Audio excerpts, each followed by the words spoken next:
Dunia itu semu. Semu dunia itu. Jadi sementara aja, nggak pasti sifatnya. Perbedaan status sosial itu hanya istilah-istilah yang disematkan manusia saja. Ini kaya, ini miskin, ya kan? Yang ini punya jabatan, yang ini biasa-biasa. Itu istilah manusia. Toh pada akhirnya semua kembali ke tempat yang serupa. Dan menariknya begini, yang kaya, yang punya jabatan, tetap di akhir hidupnya pengen punya gelar yang sama dengan yang miskin. Atau dengan yang disebut miskin. Maaf, kalau ada orang disebut miskin meninggal, di papan nisannya ditulis apa? Di papan nisannya ditulis apa?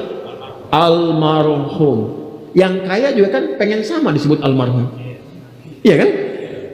Tuh. Jadi nggak ada bedanya setelah berpulang itu. Perbedaan itu hanya di amal saja. Itu poinnya. Maka kalau ada yang mengharapkan orang tua cita-cita membanggakan anak di dunia, boleh-boleh saja, tapi patut diingat itu sementara. Anda silahkan sekarang sekolahkan setinggi-tingginya, S1, S2, S3, S4, kerupuk 3, silahkan. Mau dalam negeri, luar negeri, mau di Nagreg, mau di California, mau di Chicago, di Chicago, di Singaparna, Singapura, silahkan. Itu pilihan. Tapi saya cuma mau katakan begini, itu sementara. Dan persaingannya tidak istimewa, karena janganpun Anda yang beriman, yang belum beriman pun bisa melakukan itu. Apa yang dikira yang hebat matematika itu anak Anda saja, anak orang lain pun bisa. Halo? Apa Anda kira yang jago fisika itu anak Anda saja yang beriman, yang belum beriman pun bisa? Ya. Jadi perlombaannya itu rata semua, dan gak ada yang istimewa. Kadang-kadang bingung ya, kenapa sih yang di dunia itu terlalu diistimewakan gitu? Mengistimewakan yang hilang itu nggak ada kerjaan. Mengagungkan yang hancur, yang sifatnya fana, rasanya biasa. Apa yang mau dibanggakan sih? Dan yang paling menarik tuh begini, ketika meninggal gelarnya pengen sama dengan yang dianggap ringan atau rendah status sosialnya itu. Tadi kalau orang miskin meninggal gelarnya apa? Ternyata yang kaya pun pengen sama almarhum juga. Kalau rakyat yang meninggal di papan nisannya ditulis apa? Almarhum. Ternyata pejabat juga pengen begitu, sama juga. Saya belum pernah dengar nanti kalau saya meninggal tulis gelarnya almaun ya. Gak ada. Tetap almarhum juga. Jelas ya? Nah, maka yang dipikirkan tuh perlombaan yang sejati itu begini. Perlombaan yang sejati itu adalah perlombaan untuk kehidupan yang abadi, yang gak fana lagi. Jadi kalau pada saat itu unggul selamanya, karena nggak ada kematian lagi setelah itu. Itu yang dimaksudkan hadis Nabi. Kalaulah ada dunia ini punya nilai, walaupun itu hanya bagian dari satu sayap nyamuk saja, ya, tentu tidak akan pernah Allah memberikan itu semua kepada orang-orang yang ingkar kepadanya. Ya. Karena kalau diberikan nggak adil di situ. Karena itu sifatnya fana, ujian saja, pada akhirnya kembali. Nah, Abbas itu mampu membaca itu. Ini kehidupan sejak di zaman jahiliyah loh. Awas ya. Jadi risalah Islam itu membimbing pengikutnya, umatnya untuk berpikir lebih cerdas, visioner. Makanya jadi muslim itu mesti cerdas. Beriman itu membuat Anda lebih pintar. Saya tanya begini ya, maaf ya. Sekali lagi mohon maafkan saya kalau perumpamaan ini kurang menyenangkan. Kalau ada yang abadi dengan yang sementara, Anda pilih yang mana? Masa? Sholat itu untuk yang abadi atau yang sementara? Abadi. Baik. Mobil itu untuk yang abadi atau yang sementara? Pilih yang abadi apa sementara?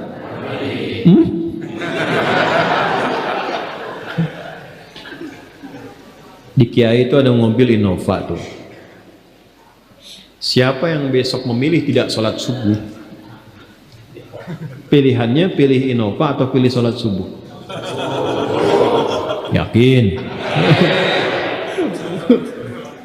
Kalau saya pilih Innova dipakai untuk mengantarkan sholat subuh, nah itu lebih bagus. Ya. Jangan dipotong sampai situ ya. Ya bisa aja kita pilih Avanza, bisa pilih Ferrari, bisa pilih Pajero ya. Awas yang punya mobil Innova, Anda potong royalti kena. Paham? Abbas itu begitu, anak saya mesti dipanggil di akhirat dan semua penduduk langit dan bumi menyimak itu semua. Diviralkannya di akhirat. Viral dunia itu sementara, internetnya diputus gak viral lagi. Kadang-kadang yang viral kemarin kan sekarang nggak ada lagi, ya kan? Yang viral tahun lalu sekarang sudah nggak ada, ya kan? Jadi belum selesai kehidupan sudah hilang juga viralnya. Akhirat itu selamanya. Dan biasanya begini, biasanya kalau orang-orang yang diviralkan oleh Allah atas kehendak Allah itu abadi melintasi setiap masa. Jadi ada yang viral karena berita, ada yang viral karena doa dan kehendak Allah Subhanahu wa taala. Itu yang diviralkan langsung atas kehendak Allah itu melampaui zamannya. Makanya kisah ini pun bertahan sampai sekarang. Nah, Abbas itu berpikir, saya boleh sekarang jadi pebisnis pedagang, tapi anak saya mesti menguasai apapun yang pernah diajarkan oleh Nabi. Maka anak kecil ini sejak dini mengikuti Nabi. Sejak dini lekat dengan Nabi. Maka ketika Nabi tidur pun itu ikut berkunjung karena keluarganya. Nah, inilah yang didapatkan oleh kita hadis tentang bangun tidur. Jadi hadis tentang bangun tidur itu diriwayatkan oleh anak kecil yang umurnya belum genap balik. Main-main ke rumah Rasulullah, ke rumah bibinya Sayyidah Maimunah, ingin tahu bagaimana cara bangun malamnya Nabi. Itu diikutin sampai dilihat gimana bangunnya. Duduk dulu, kata beliau, duduk dulu. Kemudian mengusap dengan bagian tangan yang diduga bersih untuk menghilangkan bekas ngantuknya. Setelah itu membaca khawatimah surah Ali Imran. Kemudian thumma dhahaba ila syanin mu'allaqah, ke tempat tertutup, fatawadda, itu kan? Nah, itu ada semua rangkaiannya, itu ditemukan nanti di hadis riwayat Abu Daud, di Sunan Abu Daud. Nomor hadis 1367. Itu hadis tentang bangun tidur. Ya, cara bangun tidur sampai sholat malam. Masih ingat teman-teman kalau kita bermakmum begini dan ada imam satu dan sudah pasti satu imam? Ya kan? Makmum berapa? Satu boleh? Boleh. Dua boleh? Tiga boleh? Empat boleh? Jadi imam berapa? Makmum? Empat. Laki-laki imam makmum? Imam, baik, bagus ya. Nah, dan imam kan laki-laki. Kalau perempuan, imam untuk perempuan kan? Laki-laki untuk perempuan dan untuk laki-laki. Fokus ini. Kalau satu begini, satu laki-laki, kemudian di belakang laki-laki. Ini kan posisinya boleh sejajar kan? Ya kan? Yang imam ini, makmum ini kan? Tadinya di belakang, tarik begini sejajar. Ini yang meriwayatkan anak kecil yang belum balik itu. Itu riwayat Ibnu Abbas. Satu paket. Termasuk sholat, kemarin kan kita tarawih kan? Sholat malam. Yang dua rakaat itu kan? Ya, sholat malam yang sampai 11 itu, tambah khafifatain 2, itu riwayatnya ini. Yang sholat tahajud malam yang 11 rakaat, tambah khafifatain 2, itu riwayatnya ini. Tutup dengan witir 1 rakaat. Itu anak kecil yang meriwayatkan.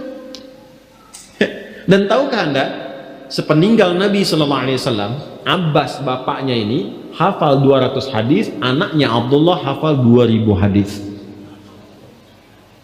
Begitu caranya. Anda di sini ada yang diplomat, yang di kantor, yang taruhlah berdagang misalnya, ibu rumah tangga, ya, dan sebagainya. Boleh, nggak apa-apa. Saat ini kita mungkin belum maksimal, tapi jangan biarkan ada satu di antara anak keluarga kita yang tidak jadi kebanggaan di akhirat.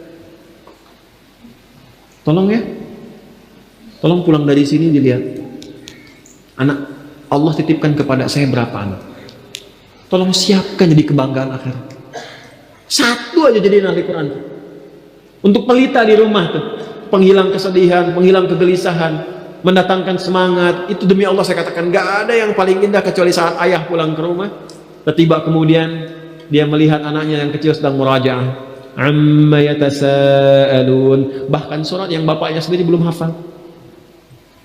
Jangankan pulang ke rumah, Anda sedang mau rapat, dikirimi video anak Anda 3 tahun membaca surah Al-Ikhlas, itu hati tenang. Itulah Quran. Itulah Quran. Maka belajar dari Ibnu Abbas ini, apa yang terjadi ketika orang tua mampu memfasilitasi anaknya demikian, sekalipun orang tuanya tidak mencapai apa yang diraih oleh anak, tapi orang tua mewarisi setiap pahala yang dihasilkan dari anak itu.